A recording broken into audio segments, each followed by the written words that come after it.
I listened to that album as soon as I woke up when it was released. I just went through, listened to the whole thing.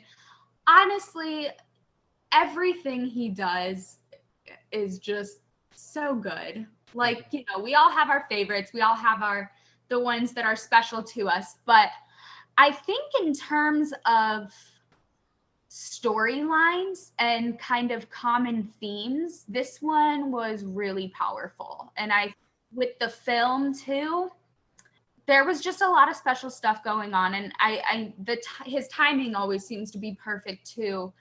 And obviously it was with this.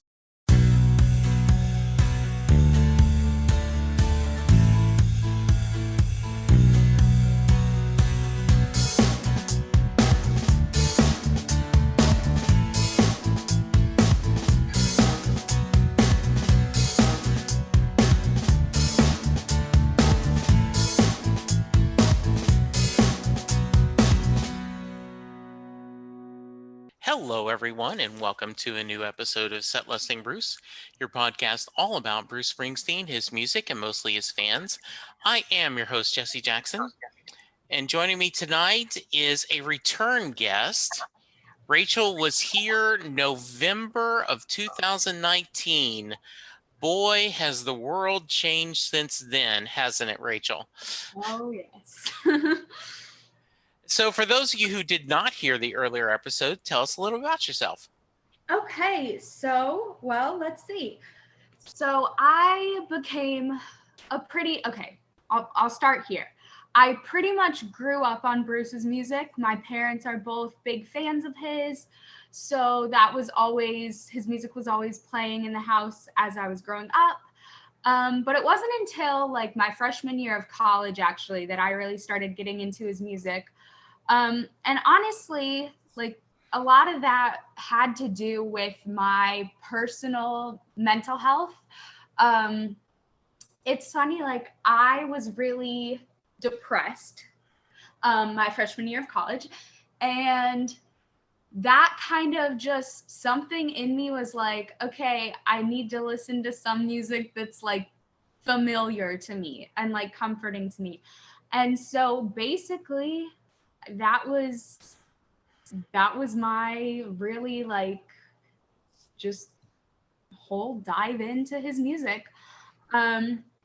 So now, flash forward to a couple years later almost, I'm a junior in college. I go to Kent State.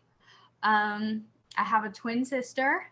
That's always my little fun fact that I throw in. Yes. But yeah, we're super different personalities, don't look alike, all that. So yeah, that's pretty much the rundown of it. So how has school been during this pandemic? Oh my goodness. Well, it's been a lot different. Hard for sure. I personally, not that anybody is really a fan of any of the consequences of this pandemic, but I especially am not a fan of the way that it's impacted school. So a lot of that is just everything being online. I always purposely avoided online classes. I'd much rather go in person and interact with people. So that's been very, very different, just like everything else. But yeah, it's been crazy. So I know you were very open in our previous episode about your, fighting depression and how that affected your life and how you've worked to overcome that. I imagine the being secluded does not help that, does it? No, not at all. So I actually had COVID back in the very beginning of April. My case was super mild. I recovered just fine, which I'm super grateful for. Sure. But that was kind of obviously the start of the pandemic. That complete, immediate, abrupt isolation was not the best. But that getting COVID, and then now I'm right now I'm living by myself actually, because my sister and my roommates all moved out. So it's been really a weird transition of events, Mm-hmm. kind of going through all of that. But yeah, that definitely in regards to depression and mental health did not help. But just like anything else, I feel like, it's been over a year now. So we're all kind of getting used to it and finding our way. And, yeah, that's Yeah. all. Yeah. Has school gotten back to a little more normal now that you're in, things are going back to normal? Yeah, a little bit. So I personally didn't have too many in-person classes last semester, but I know my university in particular is trying to go as back to in-person as we can Okay. for this upcoming semester. So things are looking better and a Mm-hmm. little bit brighter. So hopefully they can stay that way. What are you doing this summer? Honestly, not too much. It's just been working and just kind of just hanging out. Like I said, I'm by myself. So Mm-hmm. between that and pandemic stuff, Yeah. it's been a little bit boring, but the like huge highlight, I guess, of my summer will be I was able to snag a Springsteen on Broadway ticket for August, the end of August. Nice. That'll make all of the pandemic craziness worth it. So remind me, did you go to the first show, the first No. series? Okay, so this is how exciting for you. Oh, I'm so excited. It's a lot of firsts. It'll be my first time seeing Bruce ever. I've never been to a concert, a Bruce and East Street Band concert. So that'll be my next year thing. Right. But as far as Springsteen on Broadway goes, yeah, I really did my deep dive into his music right around when he did the first run. Yes. And so I know you've got to be thrilled, and you're right. Not only your first Bruce show, but the first chance to see him in such an intimate setting is really cool. Who are you going with? Oh, I'm going with my sister, but Okay. yeah, I am just I can't even like I can't even like think about it that much because it's Right. just so much. I'm just like, oh my God, like I Counting still off the days like waiting for Christmas as a little kid. right? Oh my God, for sure. Yeah. Well, that is great. Now, is your sister as big a fan as you are, or is she more of a casual fan? She tolerates it because she knows how much I like it. Yeah. Same thing with Nils. Yes.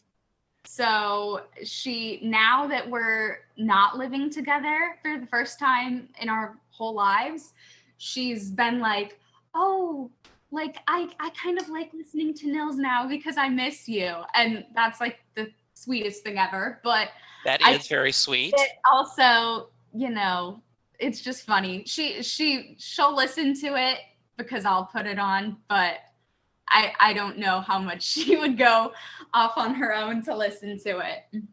Well, it's going to be interesting. And, you may try to convince her that you both come back on the show and have her talk about, as a kind of casual fan, seeing him in that intimate of a setting, did that change her mind and make her more of a fan? Or did she, like, I know one of my friends went and he enjoyed it, but, it was, he saw a different play, and I'm drawing a blank on, they ended up seeing two plays at Broadway the last time it was playing, and the other one was his big highlight, Avenue Q. He got to see Avenue Q, and he was just so excited that he got to see original cast on Avenue Q, and Bruce was kind of a bonus for him. So that'll be good to see.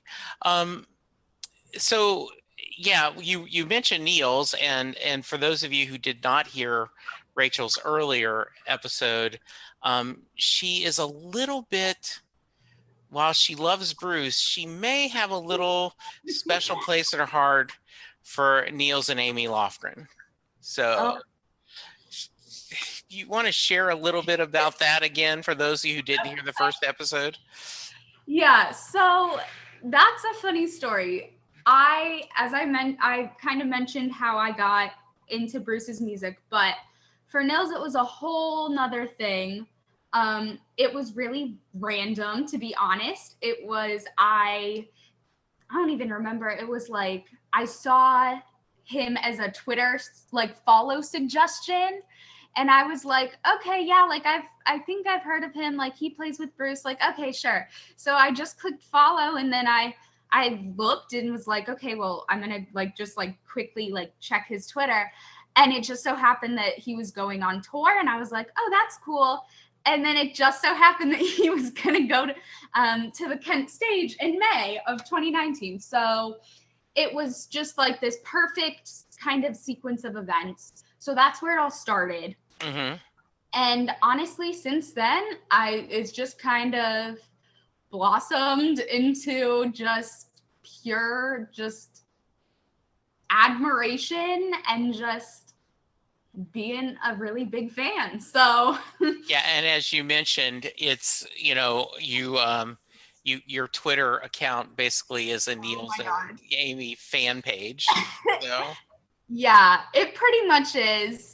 I just was like, it's gonna be self-explanatory if you follow me, but yeah, it's just so funny to me how that whole thing transpired. Like, it was not, you don't really plan for those things. They just kind of happen. And so I'm really grateful for the way the whole situation has affected me. yeah. So, as I said, it's been over a year. So since that time, right, we've gotten new Bruce music and I guess new Nils music. But let's talk first about what were your thoughts on Letter to You? Oh my goodness. I listened to that album as soon as I woke up when it was released. I just went through, listened to the whole thing. Honestly, everything he does is just so good. Like, we all have our favorites. We all have the ones that are special to us. But I think in terms of storylines and kind of common themes, this one was really powerful. And I think with the film too, there was just a lot of special stuff going on, and his timing always seems to be perfect too, and obviously it was with this. Mm-hmm.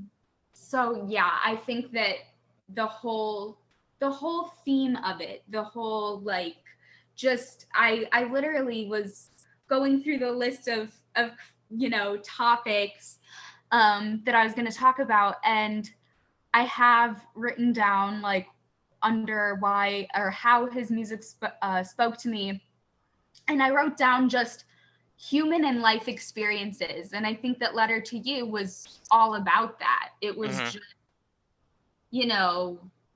life, death, life experiences, just everything. It really just there was just a part for everybody, as there always is, but it just, each one felt more personal than the last, it seemed. Yeah. And I agree with you. It was it was the album we didn't know we needed. And it was so nice to see that. Yeah. Good. And did you get a chance to see the little film? Yes, I did. Oh, that's good. Yeah, no, it was beautiful. I was, if I thought I was like an emotional mess during that, so I can't even imagine like come August what that's going to be like. Yes. But yeah, just so good. And I wish I had more eloquent words to describe it, but seriously, it's just all of his music and all of his art is just so good. Yeah, no, I totally get that. So junior year, will be next year senior? Yes. And I'm actually graduating a semester early. So after this upcoming semester, I'm going to graduate. Exciting. Yes. Do you know what you want to be when you grow up? Oh, goodness. Not really. So I'm majoring right now in human development and family studies. So I was like, okay, maybe I want to go like the social work type route without, I didn't necessarily want to do that, but something within that field. And that's kind of where I'm at now still. It's kind of hard. Obviously, being young and trying to figure out what you want to do with the rest of your life is hard. Like in general.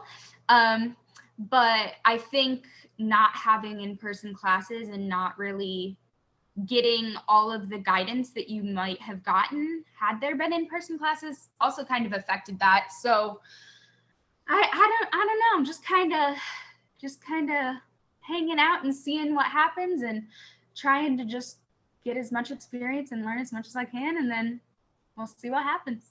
Good.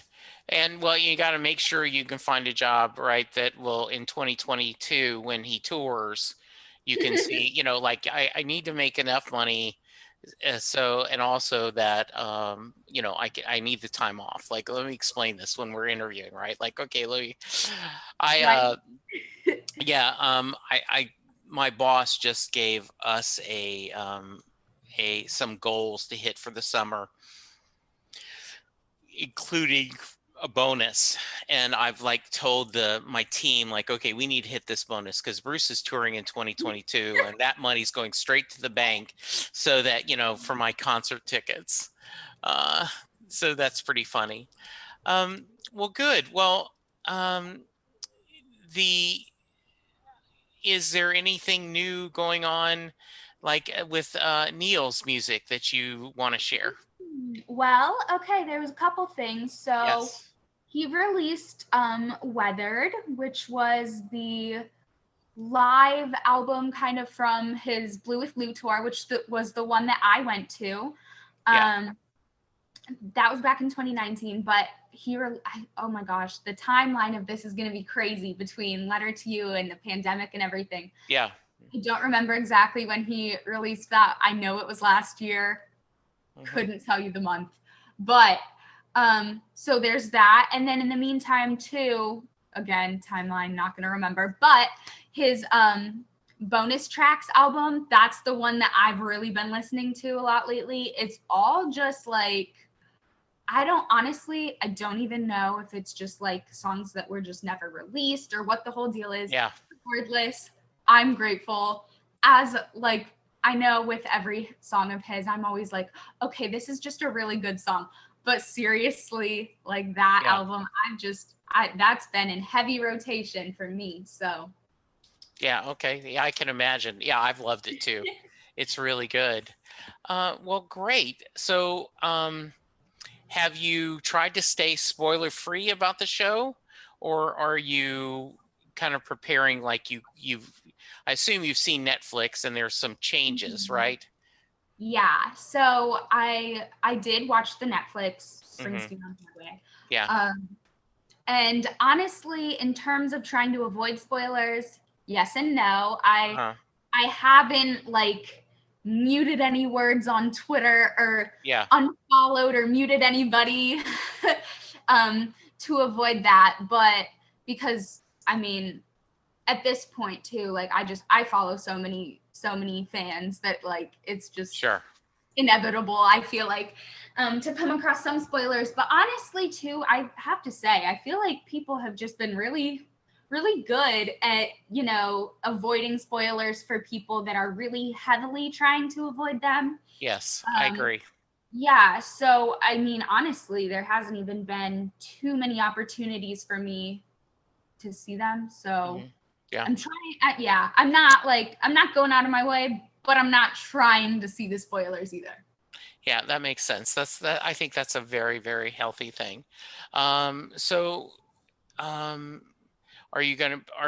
you just, is it a quick trip to New York? You're just going in, doing the show and coming back, or do you guys have a couple other plans?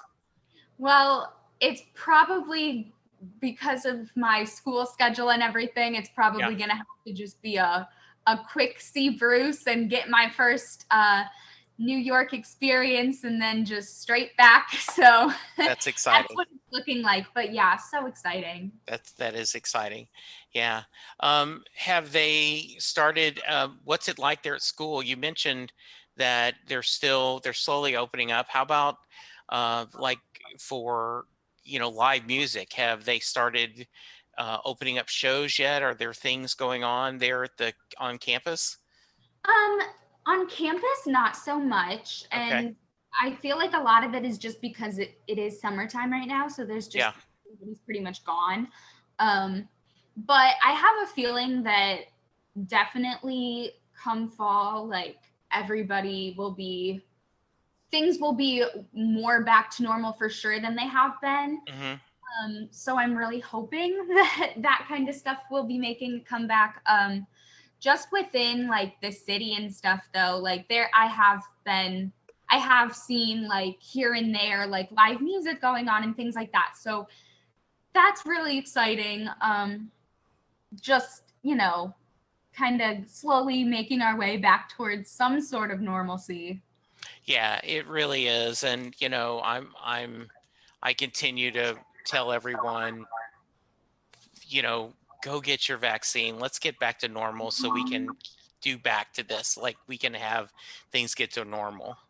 Exactly. I feel the same exact way. Yeah. Do you have a big, your classes for the fall? Is it a pretty heavy load or? Kind of, well, okay. In terms of classes, not so much, but then on top of that, I'll have an internship. So things with that will just be it'll be busy, but honestly, like I'm so close to the end that right now I'm just kind of like, Sure. I'm not trying to overload myself with work, but at the same time, like I'll do whatever I have to do, Yeah. just to be done and graduated and on my way. Yeah. And I like the idea of you're keeping it open. You're going to see what happens and to kind of look for what's your next step in your life journey. I think that's very smart and, it'll come through. Will you move back home? Honestly, right now, I have no idea. Okay. With things just, between, it's already like, lots of adjustments, lots of transitions just in general from being in school and all of that. And then mix in a pandemic and things get crazy. So I don't have any like definite plans yet. Okay. So I know you've been, one of the things that you do to cope is you're pretty prolific Twitter and sharing. So do you have other suggestions or, that advice for people that as we're trying to get back to normal for coping mechanisms and things going on? I'll kind of put you on the spot and things. What are things that have worked for you? Because I know you are very diligent in your taking care of your mental health. Well, first of all, thank you. But also, in terms of things that I can do now, I recognize everybody's experience is going to be different. Absolutely. I am by no means, perfect at this or anything like that. But I have really, between the pandemic and living by myself, I have kind of had to just become really like self-aware of what I need to do for myself. And I think that in terms of, giving advice, I would just say, I feel like we are so afraid to focus on ourselves because we don't want to be selfish or, we have other people in our lives that we're worried about or, care about. And all of those things are valid. But I think that just honestly, taking the time for yourself, evaluating what you need to do for yourself. For me personally, that was adjusting my antidepressants and going to therapy. Those two things single-handedly, like, completely changed my mental health during the pandemic. and just me personally trying to adjust to all these changes within my life. Yeah. So those things for sure. And honestly, I feel like I tweet a lot about self-care, but I feel like maybe there's a very narrow kind of perspective that people take with that, and it can take so many different forms. I mean, honestly, like, it can be just sitting down and listening to a song and not doing anything else, and just living through that one song and then getting back to whatever. Like, it can be as elaborate or as small of a thing, whatever is going to help you. And as you kind of go through it, you do learn pretty quickly, I think, what you need in those moments. So just focusing on that and really just making it a habit and being consistent. And I do think that is, for one, it is not selfish to take care of yourself. And that doesn't, I think that is very important, especially during these times with everything going on. And also, don't be afraid to ask for help, and don't be afraid to reach out, because I think that at times, being able to talk to someone and share with someone is really important. So good for you. You should be proud of yourself. Thank you so much. Yeah. So, what else should I have asked you as we're catching up? What have I forgotten to ask you, Rachel? Let's see. Well, we could honestly just, let's talk about we can start with the growing up, not to make a pun, but yeah, growing up, my kind of experience with music then and how it kind of evolved into now. Does that sure, sound? Please. Yeah, that sounds interesting. Right. Yeah, go for it. Yeah, like I said, I pretty much grew up on Bruce's music.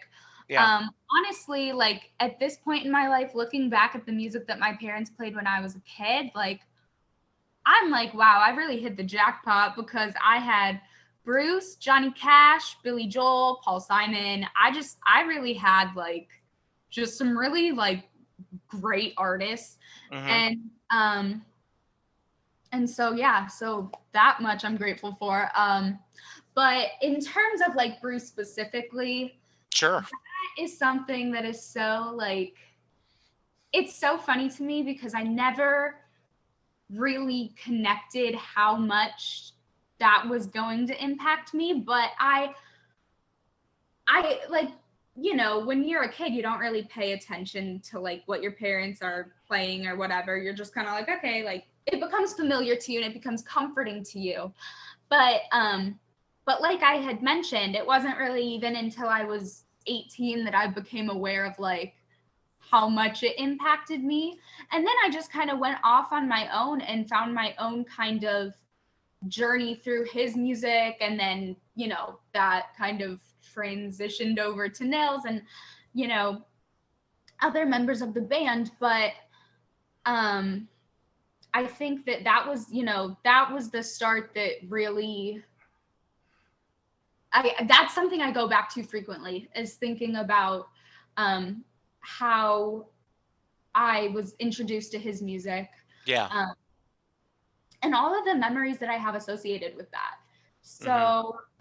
That was a big thing for me. And just, like I said, as I kind of found my own way through listening to his music. Sure. Like, just in terms of, like, things that really stood out to me were just, I mean, both of my parents have worked full-time pretty much my entire life. So the working class themes are something that was definitely not lost on me. And then obviously I was talking about it before, but the whole depression and mental health aspect of his music was another huge thing for me. And that's one that, honestly, like, that's probably the most the thing I'm most grateful for. Like, I always think about, like, okay, if I could ever meet Bruce, like, and I had 2 seconds to tell him something, what would I want to say? Yeah. And honestly, I think that it would just be a simple, like, thank you for talking about depression, because I feel like it is definitely not, especially, you know, I think that there's, I don't know, now it's different. I think at, you know, at the present, celebrities talking about mental health is not something that's very unusual or uncommon in any way, but I always go back to this depression off of Wrecking Ball. And I Yeah. think for me, like, in terms of the timing, I think that, you know, that was what, 2013. I think that that's just, you know, for the time frame, I'm, you know, not to say that it wasn't ever discussed, but I think that him writing a whole song about it and telling the whole world what he's going through was extremely kind of somewhat of a breakthrough, and not only within, you know, society, but with people personally. Like, for me, the first time I heard that song, I was like, oh my God, like, it totally gave me I saw like a whole nother layer of him as an artist, you know? I do understand that. And I also agree that him being so open about it in his autobiography and talking about, you know, going into counseling, taking medication, Patty working with him, you know, is a very honest and forthright. And I think it was courageous in a lot of ways. And I think it's good to know that even if you're Bruce effing Springsteen, you know, life can get to you, and it is an illness, and it is an illness that can be misunderstood, and you know, it's, you know, kind of like Robin Williams killing himself. That's just like, how could someone who brings so much joy to so many people not know that about himself? And the reality is, in that dark time, it is just very scary. Yeah, for sure. No, I agree completely with everything you said. And going off of that, I can really relate to a lot of that, because I remember watching an interview where he was talking about his depression, and he mentioned, like, not trying to not let his kids see that.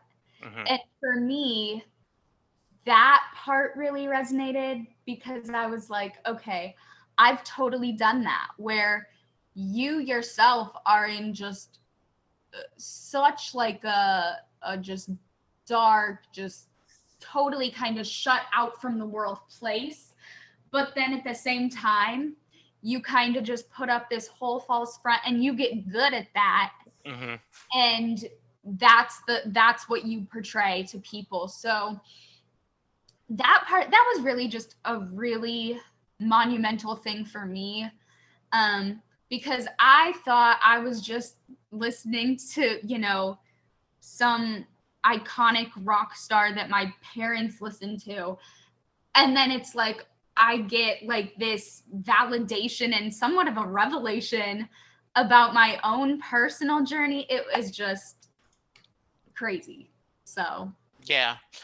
You know, another thing I wanted to mention is you're pretty active on social media, and I'm amazed at the Bruce Springsteen fandom sense of family that there is on social media. oh yeah. I just am really honored, not only just because of all the support I get on the podcast, but all the love and support that I got when I was going through my medical things, you know, and surgery, you know, at the end of May. I just, any thoughts on that you want to share? Oh my gosh, yeah, I have so many thoughts on that. Because for me, the last time I was on the podcast, I think I had about 200 followers, if my Yeah. memory serves me correctly. Now, almost 2 years later, not quite, I have over 1,000, which to me is so crazy. And here's the thing, I'm not bringing up numbers to compare or to make it sound like all I care about is the followers, but I will say that within that time, there has been so much support and so much love that I personally have received.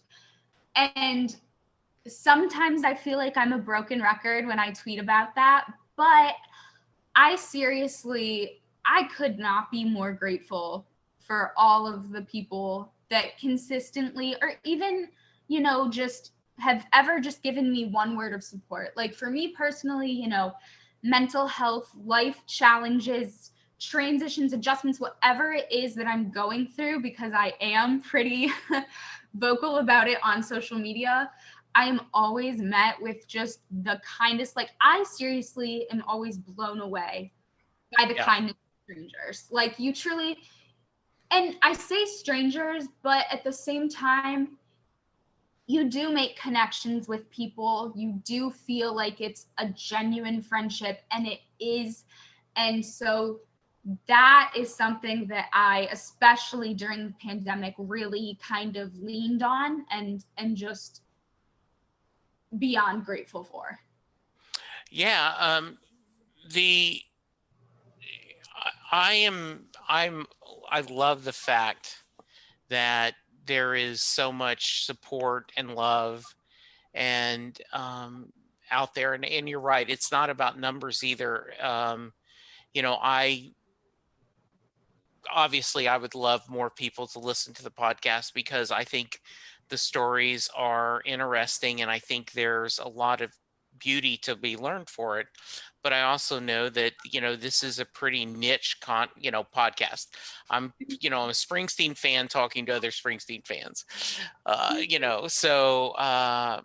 I'm glad we're here, and I'm glad we get to do that. So absolutely. That's great.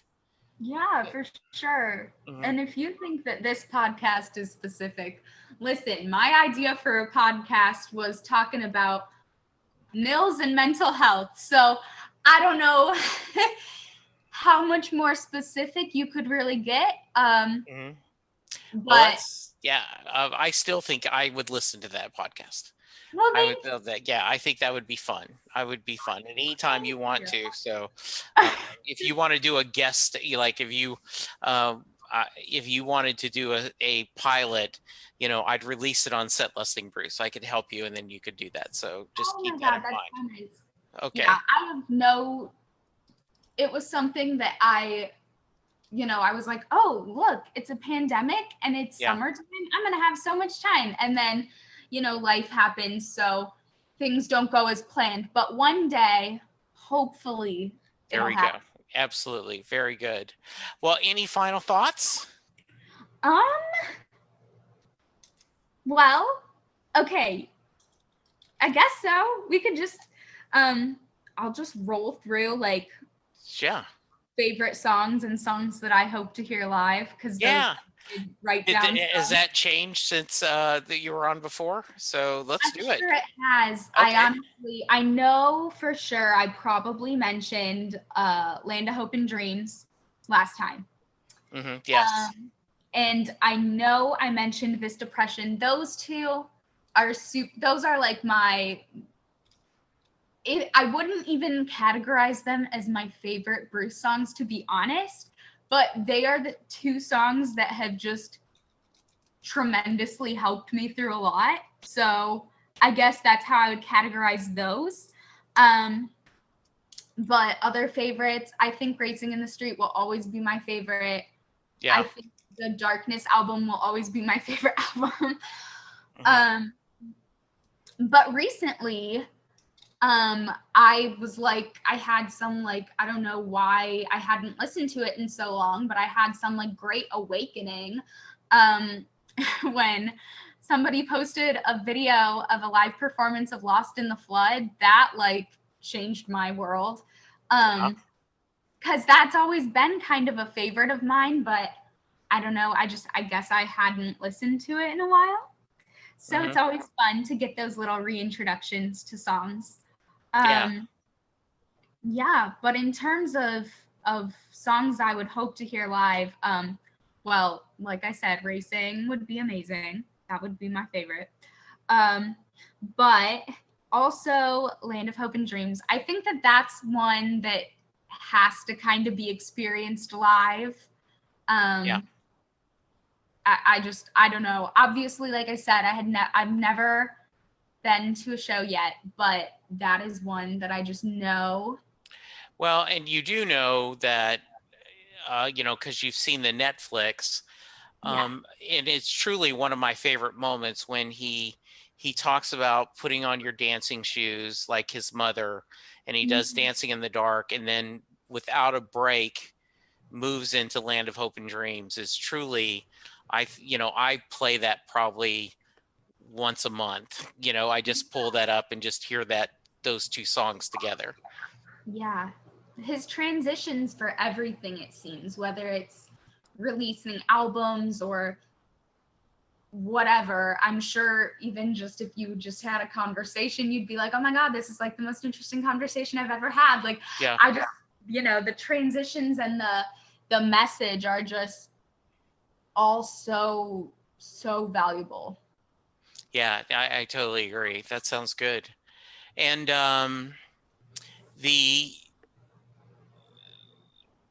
did you change your answer to the Mary question since the last time we talked? No, I listened to Thunder Road like 5 minutes before I got on this call, and I was like, all right, I'm gonna close my eyes, I'm gonna listen to this song, and I'm gonna truly visualize everything, and I'm gonna try to see if my answer changes. And I don't know what it is. I think, well, I don't know if it's I want her to get in the car or if I personally would get in the car. I mean, I personally would, but song is not about me. Surprise, surprise. So yeah. But yeah, I'm still going with yes. I think that even if she doesn't, I mean, he makes a pretty convincing argument to me, so I know what I would do. But yeah, I don't know if it's like, me trying to be a little optimist over here or what. But honestly, I think that, I don't know. I don't have any like real like profound way of saying it, but I do think that on some level that would kind of his whole like little oh my God, I'm like blanking on what I'm trying to say. But his whole trying to convince her, I think, would really, he's pretty convincing. I think it would probably that speaks to you. Yeah, absolutely. Good. Well, very nice. Well, this has been amazing. It's so much fun catching up. And let's have you back on. Like I said, if you can convince your sister to join you, if not even just you alone, I think it would be a blast to hear your thoughts after seeing him live. I'm so excited for you. And if someone wants to reach you, how can they? Okay, so best way would be Twitter. And I am at Rachel, RACHEL _BERC. Okay, very nice. Well, you please take care, travel safe, have a good time. Try to not get too crazy while waiting, right? Like you've said, you were trying to wait and everything. Let's just be good, and I can't wait to hear all about it. And I'm sure we'll be talking via Twitter. Oh, yeah, I'm sure. Thank you. This is always so fun. Oh, thank you. Listeners, you go get vaccinated. Come on, let's do that. If you're not vaccinated yet, wear your mask. Remember to social distance, wash your hands. Let's all be good to each other because that's the only way we're going to get through this. But for now, take care, and we will talk to you soon. Goodbye. Doing a podcast at times can be a one-way conversation, and I hate that. So please let me know what you like and don't like about the work I'm doing. You can reach the podcast via email at setlistingbruce@gmail.com. The show is on Twitter at SetListingBruce, and my personal Twitter is at JesseJacksonDFW. We have a website, www.setlistingbruce.com. From there, you can find links to other Springsteen podcasts as well as other music-themed podcasts. We have a page devoted to our own SLB All-Star Band. These are guests who have been on the podcast more than 3 times. There is a link to our store where you can purchase Set Listing Bruce shirts as well as a Mary Question t-shirt. There is a link to our Patreon page where you can sign up to help support the podcast financially. We have different levels and different rewards based on your support. If you don't have any extra cash, and right now who does, you can support the podcast by subscribing via your favorite podcast player and leaving us a review. The more reviews we have, the easier it is for people to find us. And please tell a friend about the podcast, especially if they love Bruce or music, because it will make a difference.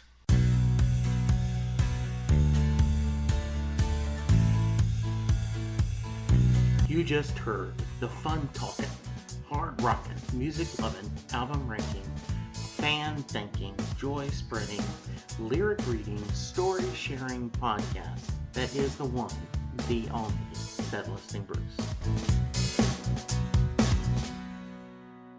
Set Listing Bruce is part of the Southgate Media podcast group. The theme for Set Listing Bruce was written by David Rosen, used by permission.